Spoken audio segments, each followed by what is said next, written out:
مذہب اسلام امن و شانتی کا پیغام دیتا ہے، بھائی چارے کا پیغام دیتا ہے، کبھی کسی کے ساتھ سختی نہیں کرتا۔ غسان کا بادشاہ جب اسلام قبول کیا تو پھر وہ خانہ کعبہ میں طواف کرنے کے لیے آیا۔ وہ بہت لمبا جبہ پہنا ہوا تھا اور وہ طواف کر رہا تھا۔ طواف کے دوران ایک غریب انسان کا پیر اس کے جبے پہ پڑ گیا۔ وہ غصے میں تلملا گیا اور اس نے اس غریب انسان کو تھپڑ مار دیا۔ اللہ اکبر! آج لوگ خانہ کعبہ میں مسجد میں جانے کے بعد اپنے امیری کا دھول جماتے ہیں۔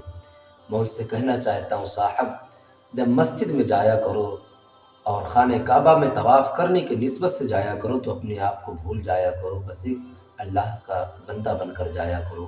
امیری غریبی کو مت لے کر جایا کرو، امیری کا لبادہ اتار کر جایا کرو، پھر دیکھو اللہ کتنا تم سے راضی ہوگا۔ بہرحال جب اس نے تھپڑ مارا ہے اس غریب انسان کو تو پھر وہ حضرت عمر فاروق اعظم رضی اللہ تعالیٰ عنہ کی عدالت میں مقدمہ درج کر دیا۔ حضرت عمر فاروق اعظم نے اس غسان کے بادشاہ کو بلایا۔ بلانے کے بعد کہا کہ تم نے مارا ہے اس کو تھپڑ سے؟ کہا ہاں میں نے مارا۔ کہا کیوں مارا؟ کہا میرے جبے پہ پیر رکھ دیا تھا۔ تو حضرت عمر فاروق اعظم نے فرمایا کہ جناب اتنا لمبا جبہ ہی کیوں پہنتے ہو کہ لوگوں کا پیر پڑ جاتا ہے، ذرا چھوٹا پہنا کرو۔ تو اس نے کہا کہ میں بادشاہ ہوں۔ تو حضرت عمر فاروق اعظم نے فرمایا بہرحال تم بادشاہ اپنی جگہ ہوگے، جو تم نے اس کو مارا ہے اس کے لیے تمہیں سزا ملے گی۔ کہا کیا سزا ملے گی؟ کہا سزا یہ ملے گی یا تو تم اس کو راضی کر لو رات بھر میں، یا پھر صبح میں جہاں پہ تم نے اس کو تھپڑ مارا تھا سب کے سامنے یہ بھی تمہیں تھپڑ مارے گا۔ یہ ہے اسلام کا پیغام۔ جب رات ہوئی ہے تو پھر وہ غسان کا بادشاہ اس غریب انسان کے پاس گیا۔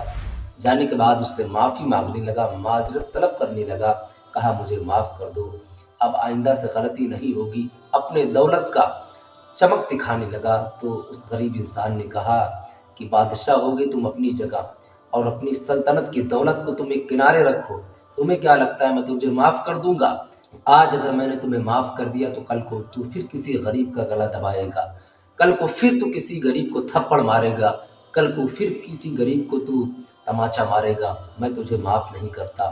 رات کے وقت وہ غسان کا بادشاہ حضرت عمر فاروق اعظم کی بارگاہ میں حاضر ہوا، کہنے لگا کہ وہ انسان مانتا نہیں ہے، معاف نہیں کرتا ہے۔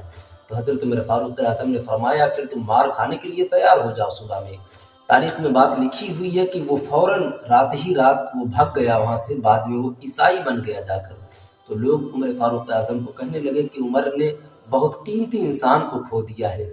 تو حضرت عمر فاروق اعظم نے مسکرا کر جواب دیا، کہا میں نے قیمتی انسان نہیں کھویا بلکہ رسول اللہ کا دین میں نے بچایا ہے۔